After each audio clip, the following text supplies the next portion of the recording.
Assalamualaikum dan salam sejahtera. Hari ini kita berkenalan dengan kesusastraan Melayu komunikatif penggali yang pertama ini, iaitu penghayatan karya. Kita akan kupas serba sedikit tentang teks Permata Sastra Melayu. Inilah teks kajian Permata Sastra Melayu yang akan digunakan pada penggalian pertama ini.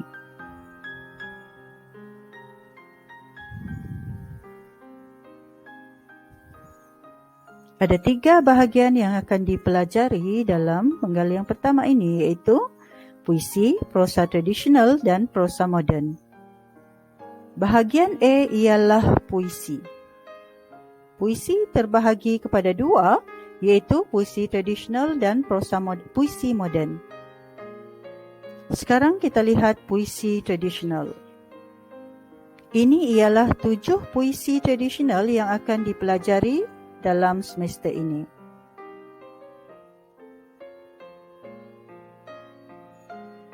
Yang pertama kita lihat pantun. Pantun ada 4 yang akan dipelajari. Pantun yang pertama iaitu pantun budi yang menceritakan tentang kepentingan budi dalam kehidupan. Dalam pantun budi ini menceritakan tentang nasihat terhadap sikap menghargai, membuat kebaikan dan juga mengingati budi seseorang. Pantun yang kedua iaitu pantun agama, iaitu melihat tentang kemuliaan Nabi Muhammad dan juga ketaatan terhadap perintah Tuhan. Dalam pantun ini sebenarnya adalah bertemakan keagamaan, iaitu merujuk kepada agama Islam yang mementingkan solat 5 waktu dalam kehidupan dan mempercayai Nabi dan Rasul sebagai mentaati rukun iman. Pantun yang seterusnya iaitu pantun kasih sayang, iaitu menceritakan tentang kasih sayang pasangan yang terpisah jauh. Pantun yang seterusnya iaitu pantun nasihat, iaitu memberi nasihat kepada orang yang suka mengikut hawa nafsu dan sombong. Di sini manusia dinasihatkan agar menjaga perlakuan baik, di samping tidak mengamalkan sikap keji seperti sombong dan sentiasa bermuhasabah diri agar tidak dibenci oleh masyarakat dan agama. Genre puisi yang kedua iaitu syair. Dalam syair kita akan mengkaji tentang syair Ikan Terubuk, yang mana syair ini menceritakan tentang kegagalan percintaan ikan terubuk terhadap putri puyuh-puyuh. Syair ini mengisahkan ikan terubuk yang berasal dari Tanjung Tuan di laut telah jatuh cinta pandang pertama dengan putri ikan puyuh-puyuh yang berasal dari Tanjung Padang. Namun, putri ikan puyuh-puyuh menolak hasrat hati ikan terubuk, menyebabkan ikan terubuk pulang ke Tanjung Tuan membawa hati yang lara. Genre seterusnya iaitu seloka. Seloka Pandai Pak Pandir mengisahkan tentang perihal kelakuan Pak Pandir yang salah pertimbangan dan sering melakukan kerja yang tidak sepatutnya dilakukan. Seloka Pandai Pak Pandir ini mengisahkan nasib seorang rakyat bernama Pak Pandir yang disifatkan sebagai manusia yang malang, iaitu seorang yang malas bekerja dan menyusahkan orang lain. Seloka ini adalah sindiran kepada manusia yang pandai, tetapi jika malas maka kehidupannya akan susah dan dipandang hina oleh masyarakat. Gurindam norma-norma yang baik dalam perhubungan suami isteri pula menceritakan tentang ciri-ciri isteri dan suami yang baik dalam sesebuah rumah tangga. Dan dalam gurindam ini sebenarnya memberi petua dan ataupun cara-cara untuk memilih calon isteri, seterusnya mengeratkan hubungan kebahagiaan dalam konteks suami dan isteri. Gurindam Taat Setia Raja dan Rakyat menceritakan tentang pentingnya persefahaman antara raja dan rakyat. Gurindam ini memaparkan kehidupan raja yang baik dan berjaya mengamalkan hal-hal yang bijak ketika menguruskan pentadbiran kerajaan yang dikuasainya. Puisi seterusnya iaitu Talibun Keindahan dan Kemakmuran Negeri yang menceritakan tentang keindahan dan kemakmuran negeri Teluk Bidung, Kota Lama. Suasana kota ini digambarkan sangat aman, sentosa dalam kehidupan bahagia. Cuacanya yang tenang dan dingin menyebabkan kota ini menjadi damai. Puisi seterusnya iaitu Teromba Adat yang menceritakan tentang hal-hal berkaitan adat, terutamanya adat Perpatih dan adat Temenggung.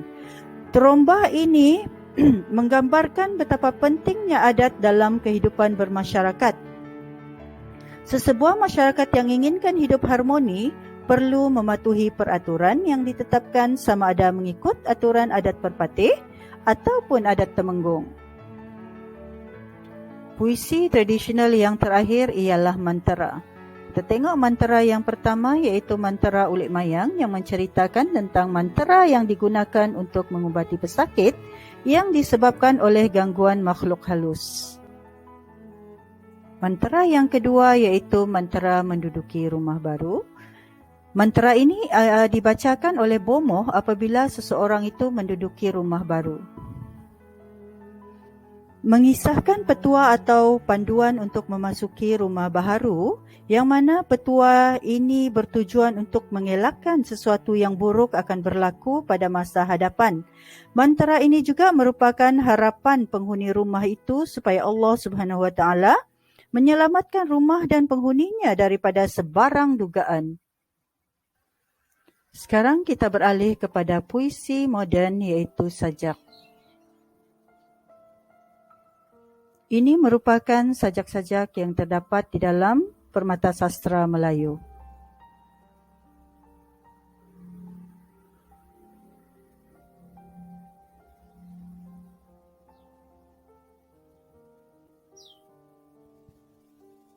Sajak yang pertama iaitu Pertemuan di Hyde Park yang mengisahkan tentang ingatan penyajak tentang ayahnya ketika dia berada di Hyde Park, London. Kenangan terhadap keindahan alam dan keluarganya menyebabkan dirinya terfikir akan pesanan ayahnya untuk menjaga dan mewarisi alam dengan sebaik-baiknya. Sajak yang seterusnya iaitu Pernahkah Engkau Mentafsir Kedamaian yang mengisahkan tentang kehidupan manusia yang berhadapan dengan pelbagai permasalahan hidup. Sajak ini sebenarnya mengisahkan kebimbangan penyair terhadap kehidupan manusia hari ini yang sedang bergolak dengan kuasa dan berada dalam keadaan keliru, iaitu tentang nasib masa hadapan manusia.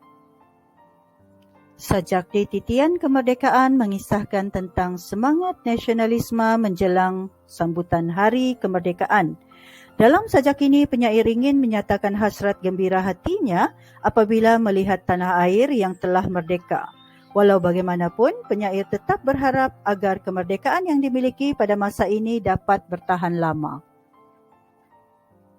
Sajak Aku Tidak Mahu Lagi pula mengisahkan tentang ketegasan dalam mempertahankan prinsip hidup, iaitu sajak ini mengisahkan tentang pendirian penyair yang tidak ingin bersekongkol dengan kebenaran, kepalsuan, pembunuhan, dan penipuan kerana semua itu boleh menyebabkan manusia hidup dalam kekeliruan.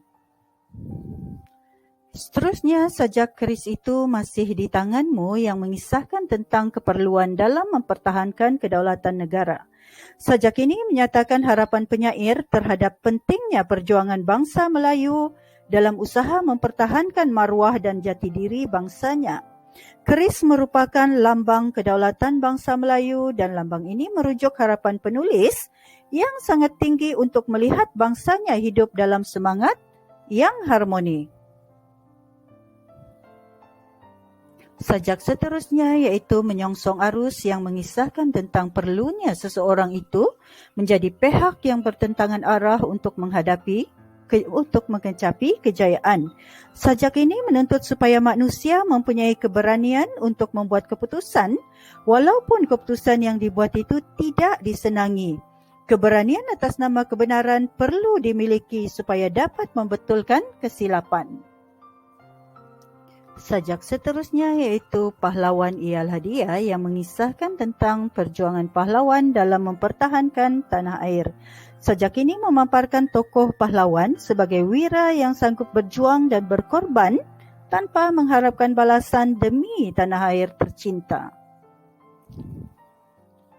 Sajak seorang jemaah mengisahkan seorang jemaah yang sentiasa melakukan amal ibadah, sajak ini mengisahkan sebenarnya tentang kerinduan dan kenangan penyair terhadap pengalamannya pada suatu subuh, iaitu ketika ke masjid dan bertemu dengan seorang jemaah yang menunaikan solat subuh di masjid. Setelah beberapa tahun berlalu, pengalaman itu tidak berulang kerana jemaah yang dimaksudkan itu telah lebih awal meninggal dunia. Sekarang kita beralih ke bahagian B, iaitu prosa tradisional. Ada 4 genre prosa tradisional yang terdapat di dalam teks Permata Sastra Melayu, iaitu sastra epik, sastra rakyat, sastra agama dan juga sastra ketatanegaraan. Ini ialah 5 tajuk yang ada dalam Permata Sastra Melayu. Sekarang kita lihat cerita epik yang pertama, iaitu Hikayat Hang Tuah bab yang ke-7, yang mana dalam hikayat ini mengisahkan tentang kehebatan dan ketangkasan Hang Tuah ketika berada di Majapahit. Epik ini sebenarnya menceritakan tentang semangat patriotik, keberanian dan kekuatan seorang pahlawan Melayu, iaitu Hang Tuah, dalam membuktikan ketaatannya kepada Raja Melaka. Epik yang kedua, iaitu Hikayat Hang Tuah bab yang ke-19, yang mengisahkan tentang kebijaksanaan Hang Tuah ketika berada di benua Keling dan China. Epik ini sebenarnya menceritakan tentang kebijaksanaan dan keberanian Hang Tuah yang berjaya mengubati isteri Nala Sangguna yang mandul melalui kebijaksanaannya dalam ilmu perubatan. Selain itu, Hang Tuah juga bijak mencari tipu helah sehingga membolehkan beliau dapat melihat wajah Maharaja Cina yang tidak boleh dilihat oleh sesiapa pun. Di samping itu, Laksmana Hang Tuah juga berjaya menewaskan pendekar Duli Krishnarayan, iaitu dianugerahkan keris dan pakaian selengkapnya serta dilantik untuk mengetuai utusan ke benua Cina. Hikayat Pelanduk Jenaka pula mengisahkan tentang kebijaksanaan akal pelanduk dalam mengalahkan raksasa yang mengganggu ketenteraman isi rimba. Kecerdikan pelanduk ini dalam menyelesaikan masalah masyarakat telah berjaya menewaskan raksasa yang telah merampas ikan yang ditangkap oleh binatang lain di Sungai Tinam.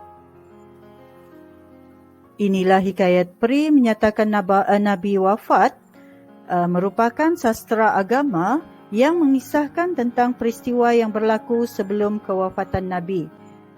Dalam cerita ini terdapat beberapa persoalan yang dikemukakan, iaitu tentang kepatuhan malaikat terhadap perintah Allah, kasih sayang Nabi terhadap umatnya, kasih sayang umat Islam terhadap Nabi, dan juga larangan Rasulullah dalam menghadapi kematian. Genre prosa yang terakhir iaitu genre sastra ketatanegaraan, iaitu Tajus Salatin, yang memaparkan syarat-syarat yang harus dipatuhi oleh raja, menteri dan pegawai. Sekarang kita lihat bahagian C, iaitu prosa moden. Prosa moden dibahagikan kepada 2 di sini, iaitu cerpen dan drama. Kita lihat cerpen terlebih dahulu. Ada 5 tajuk cerpen yang akan dipelajari dalam Permata Sastra Melayu ini. Cerpen yang pertama iaitu Usia Emas, yang mengisahkan tentang Cikgu Baharum yang merupakan penerima anugerah tokoh warga emas daerah. Cerpen ini mengisahkan kehidupan Cikgu Baharum yang telah berusia 80 tahun, yang telah diangkat menjadi tokoh warga emas di daerahnya. Pada masa tuanya, beliau memenuhi kehidupan dengan bangun pagi dan bersenam. Sebagai seorang bekas guru, beliau lebih banyak mengimbau kisah hidupnya ketika bergelar guru. Cerpen yang kedua iaitu Mitos Secekak Kertas Tisu, yang mengisahkan tentang kesan kejatuhan nilai mata wang, yang mana kesan kejatuhan nilai mata wang ini telah memberi kesan yang amat besar kepada manusia ataupun masyarakat sehingga menyebabkan mereka menjadi sasau, sehingga ada yang sanggup membunuh diri. Cerpen yang seterusnya iaitu Melankoli di atas rumput yang mengisahkan tentang gambaran penulis yang sedang berada di sebuah tanah perkuburan yang dipenuhi dengan padang rumput. Pengarang menggambarkan kehidupan manusia daripada aspek keagamaan selepas kematian. Sebelum kematian datang, manusia perlu membuat persiapan yang rapi. Manusia mempunyai pilihan sama ada memilih jalan ke syurga atau jalan ke neraka.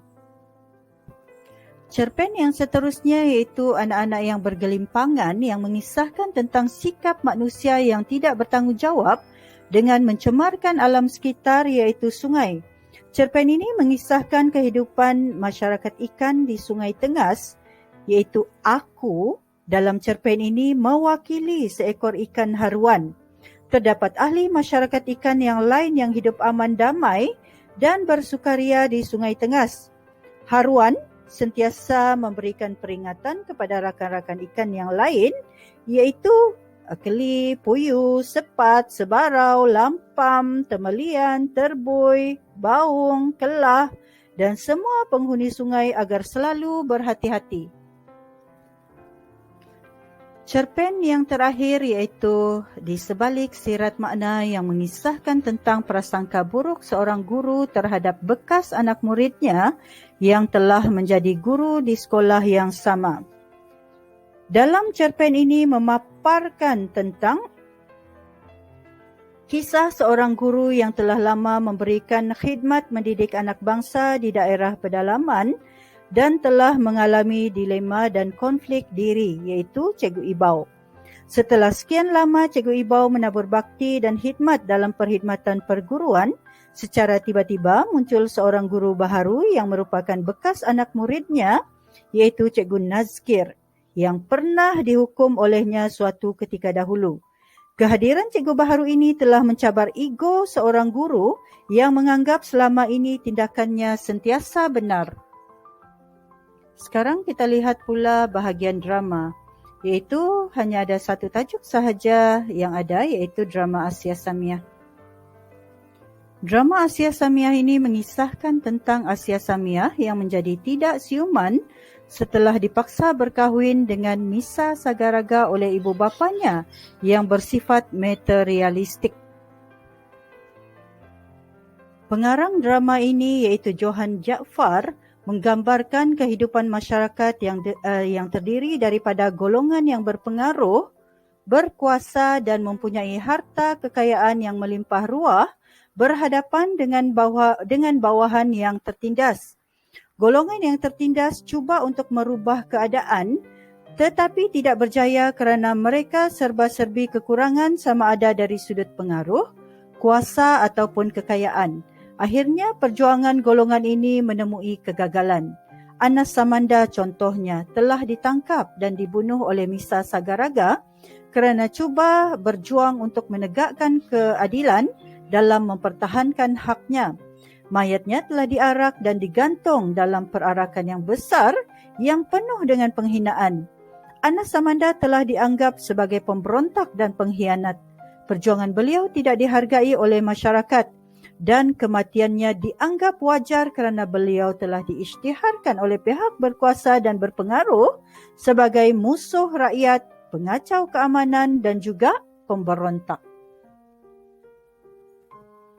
Demikianlah tadi kupasan tentang Permata Sastra Melayu serba sedikit. InsyaAllah kita akan berjumpa lagi untuk mengupas topik-topik yang seterusnya dalam pembelajaran akan datang. InsyaAllah. Jumpa lagi anak-anak.